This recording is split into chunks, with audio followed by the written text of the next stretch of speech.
ଅଷ୍ଟମ ଶ୍ରେଣୀର ସମସ୍ତ ଛାତ୍ରଛାତ୍ରୀମାନଙ୍କୁ ମୋର ହାର୍ଦ୍ଦିକ ଅଭିନନ୍ଦନ ଓ ଶୁଭେଚ୍ଛା ଜଣାଇବା ସହ ମୁଁ ଆଜି ଆରମ୍ଭ କରୁଛି ଇତିହାସ ପାଠ୍ୟଦାନ। ଆମେ ଗତଥର ଭାରତରେ ଇଂରେଜ ଶାସନର ପ୍ରଭାବ ତଥା ଭାରତରେ ପାଶ୍ଚାତ୍ୟ ଶିକ୍ଷାର ପ୍ରଚଳନ, ଅନ୍ୟପକ୍ଷରେ ଇଂରେଜ ସରକାର ଭାରତରେ କିଭଳି କୁସଂସ୍କାର ଗୁଡ଼ିକୁ ଉଚ୍ଛେଦ କରିବା ପାଇଁ ପ୍ରୟାସ ଜାରି ରଖିଥିଲେ ସେ ବିଷୟରେ ଆଲୋଚନା ସରିଛି। ବର୍ତ୍ତମାନ ଆମେ ଜାଣିବା ଆମ ଦେଶ ଭାରତରେ ସଂସ୍କାରକମାନଙ୍କର ଅବଦାନ ବିଷୟରେ। ଇଂରେଜମାନଙ୍କର ସାମାଜିକ କୁସଂସ୍କାର ଗୁଡ଼ିକୁ ଉଚ୍ଛେଦ କରିବା ପଛରେ ମଧ୍ୟ କେତେକାଂଶରେ ଔପନିବେଶିକ ସ୍ୱାର୍ଥ ଜଡ଼ିତ ଥିଲା। ପ୍ରଥମତଃ ଜାତି ପ୍ରଥା ଭଳି କୁସଂସ୍କାରକୁ ଧ୍ୟାନ ଦିଆଗଲା ନାହିଁ, କାରଣ ତଦ୍ୱାରା ସରକାରର ସ୍ୱାର୍ଥ ସାଧିତ ହେବ ନାହିଁ। ଦ୍ୱିତୀୟତଃ ସମାଜ ସଂସ୍କାର ଦ୍ୱାରା ଭାରତକୁ ପାଶ୍ଚାତ୍ୟର ଅନୁଗାମୀ କରିବା ସହଜ ହେବ। ତୃତୀୟରେ ଭାରତର ଶିକ୍ଷିତ ବୁଦ୍ଧିଜୀବୀ ବର୍ଗ ଓ ଖ୍ରୀଷ୍ଟିଆନ ଧର୍ମଯାଜକମାନେ ମଧ୍ୟ ସରକାରଙ୍କୁ ସମର୍ଥନ ଜଣାଇବେ। ଏହି ଉଦ୍ଦେଶ୍ୟରେ ହିଁ ଇଂରେଜ ସରକାର କୁସଂସ୍କାର ଗୁଡ଼ିକୁ ଉଚ୍ଛେଦ କରିବା ପାଇଁ ଚେଷ୍ଟା ଚଳାଇଥିଲେ। ରାଜା ରାମମୋହନ ରାୟ ଓ ଈଶ୍ୱରଚନ୍ଦ୍ର ବିଦ୍ୟାସାଗର ଆଦି ବିଚାରବନ୍ତ ବ୍ୟକ୍ତିତ୍ୱ ଏହି କୁସଂସ୍କାର ଗୁଡ଼ିକ ଉଚ୍ଛେଦ କରିବା ପାଇଁ ସମାଜ ସଂସ୍କାର ଆନ୍ଦୋଳନ ଆରମ୍ଭ କରିଥିଲେ। ସରକାରଙ୍କର ପଦକ୍ଷେପ ଯୋଗୁଁ ସେମାନେ ସରକାରଙ୍କୁ ଅକୁଣ୍ଠ ସହଯୋଗ ପ୍ରଦାନ କଲେ। ସେମାନଙ୍କ ସହଯୋଗ ବିନା ଯେ ସରକାରକୁ ସଂସ୍କାର କ୍ଷେତ୍ରରେ ବିଶେଷ ସଫଳତା ମିଳିନଥାନ୍ତା ଏହା ନିଃସନ୍ଦେହରେ କୁହାଯାଇପାରେ। ବିଶେଷ କରି ବାଲ୍ୟ ବିଧବା ଭଳି ସାମାଜିକ କୁସଂସ୍କାରକୁ ଦମନ କରିବା ପାଇଁ ସରକାରୀ ନିୟମକାନୁନ ପ୍ରଣୀତ ହେଲା ସତ, ମାତ୍ର ସମାଜ ସଂସ୍କାରକମାନଙ୍କର ଆନ୍ଦୋଳନ ସେ ଦିଗରେ ଅଧିକ ସଚେତନତା ସୃଷ୍ଟି କଲା। ତେବେ ଆଜି ଆମେ ଜାଣିବା ଭାରତୀୟ ନବଜାଗରଣ ସାମାଜିକ ଧାର୍ମିକ ସଂସ୍କାର ଆନ୍ଦୋଳନର ରୂପରେଖ ବିଷୟରେ। ନୂଆ ଶିକ୍ଷା ବ୍ୟବସ୍ଥା ପ୍ରଚଳନ ହେଲା ଉତ୍ତାରୁ ଊନବିଂଶ ଶତାବ୍ଦୀରେ ଦେଶରେ ଏକ ଆଧୁନିକ ଶିକ୍ଷିତ ବୁଦ୍ଧିଜୀବୀ ବର୍ଗର ଅଭ୍ୟୁଦୟ ହେଲା। ଏହି ବର୍ଗର ସଂଖ୍ୟା ସେ ସମୟରେ ବେଶୀ ନଥିଲା, କିନ୍ତୁ ପାଶ୍ଚାତ୍ୟ ଓ ଆଧୁନିକ ବିଚାରଯୁକ୍ତ ହୋଇ ଏହି ବର୍ଗ ଦେଶର ସାମାଜିକ ଓ ସାମୂହିକ ଉନ୍ନତି କଥା ଚିନ୍ତା କଲେ ଏବଂ ଦେଶର ଅଧପତନ ପାଇଁ ସାମାଜିକ କୁସଂସ୍କାର ଗୁଡ଼ିକୁ ଅନ୍ୟତମ କାରଣ ବୋଲି ବିବେଚନା କଲେ।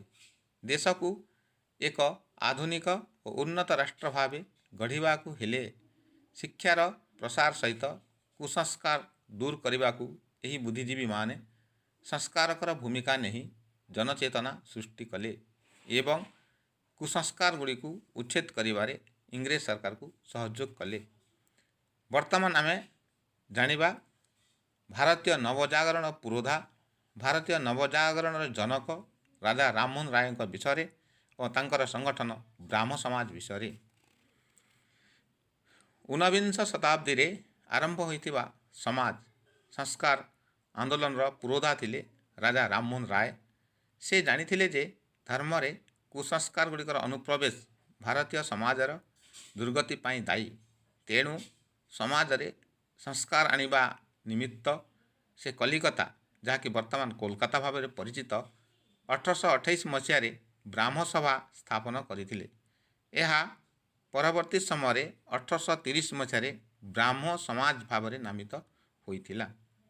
ଏହି ସଂଗଠନ ମୂର୍ତ୍ତି ପୂଜା, ସତୀ ପ୍ରଥା, ବହୁ ବିବାହ ପ୍ରଥା, ଜାତି ପ୍ରଥା ତଥା ପର୍ଦ୍ଦା ପ୍ରଥାକୁ ବିରୋଧ କରୁଥିଲା। ନାରୀ ଶିକ୍ଷାର ପ୍ରସାର ପାଇଁ ଓ ସତୀ ପ୍ରଥାର ଉଚ୍ଛେଦ ପାଇଁ ସରକାରକୁ ସହଯୋଗ କରୁଥିଲା। କେଶବ ଚନ୍ଦ୍ର ସେନ ଓ ମହର୍ଷି ଦେବେନ୍ଦ୍ରନାଥ ଠାକୁର ଥିଲେ ବ୍ରାହ୍ମ ସମାଜର ଅନ୍ୟ ଦୁଇ ଜଣ ପ୍ରମୁଖ ସଂସ୍କାରକ।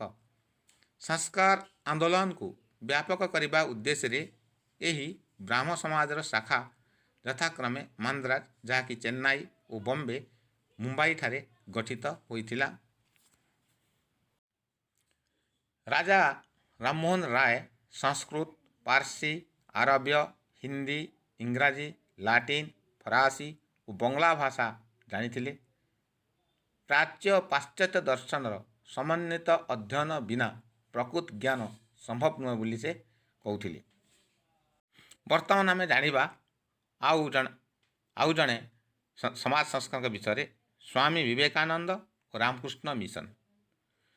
ନିଜ ଗୁରୁ ରାମକୃଷ୍ଣ ପରମହଂସଙ୍କ ନାମରେ ସ୍ୱାମୀ ବିବେକାନନ୍ଦ 1897 ମସିହାରେ ସମାଜ ସଂସ୍କାର ନିମନ୍ତେ ରାମକୃଷ୍ଣ ମିଶନ ପ୍ରତିଷ୍ଠା କରିଥିଲେ।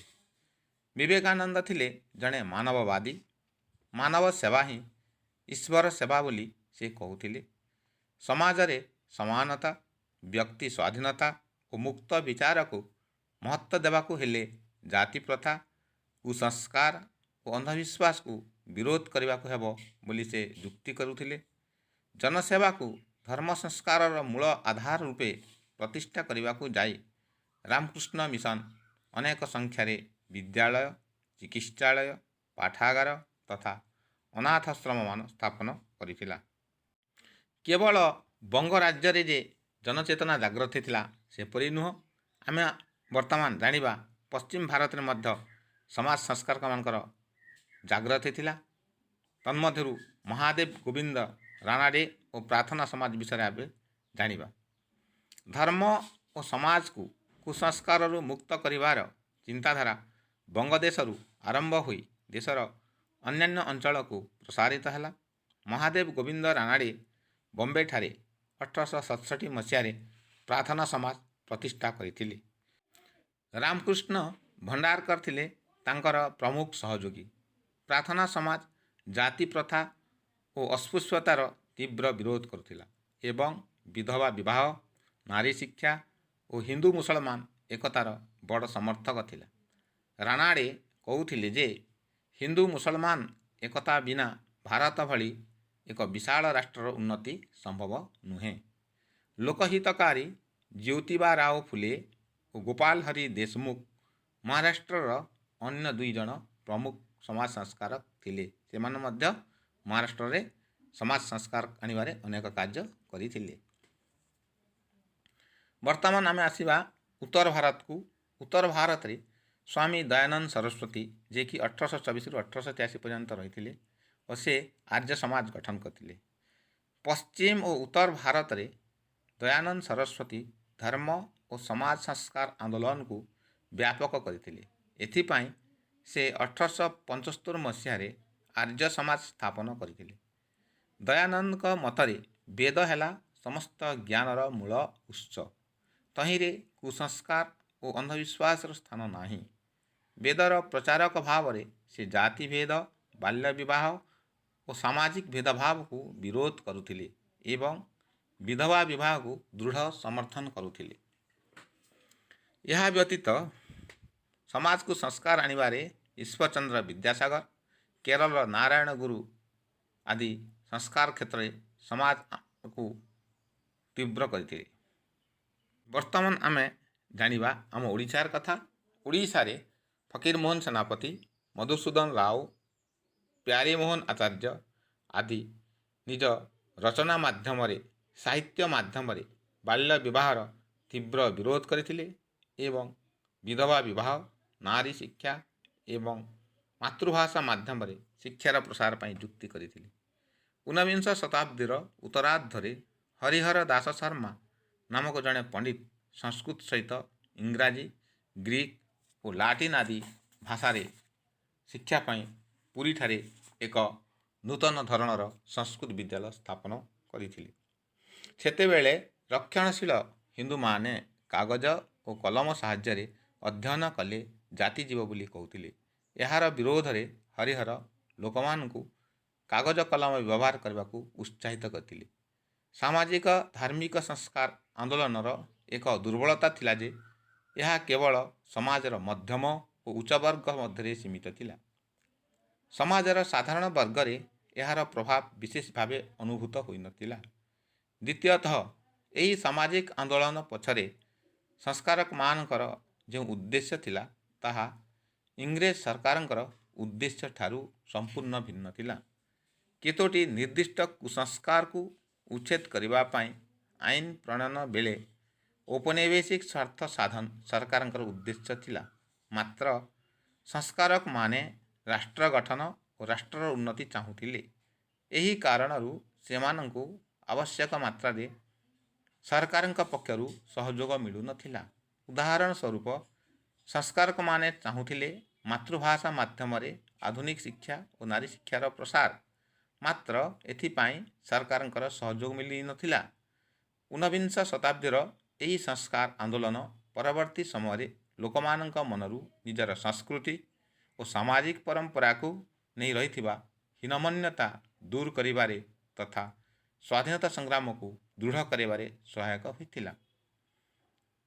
ପିଲାମାନେ, ଏଥିରୁ ଆମେ ଜାଣିବା ଯେ ଏହି ଯେଉଁ ସମାଜକୁ ସଂସ୍କାର ହେଲା, ଲୋକମାନେ ସଚେତନ ହେଲେ, ଜାଗରଣ ହେଲେ, ଯାହାଫଳରେ ପରବର୍ତ୍ତୀ ସମୟରେ ଜନଜାଗରଣ ସୃଷ୍ଟି ହୋଇ ନବଚେତନା ଜାଗ୍ରତ ହୋଇ ଭାରତର ସ୍ୱାଧୀନତା ପଥର ରାସ୍ତା ଉନ୍ମୁକ୍ତ ହେଲା ବା ସ୍ୱାଧୀନତା କରିବା ପାଇଁ ଏହା ସହାୟକ ହୋଇଥିଲା। ବର୍ତ୍ତମାନ ଆମର ପାଠ୍ୟଦାନ ବନ୍ଦ ଅଛି। ମୁଁ ପ୍ରଶ୍ନ କିଛି ପଠାଇବି।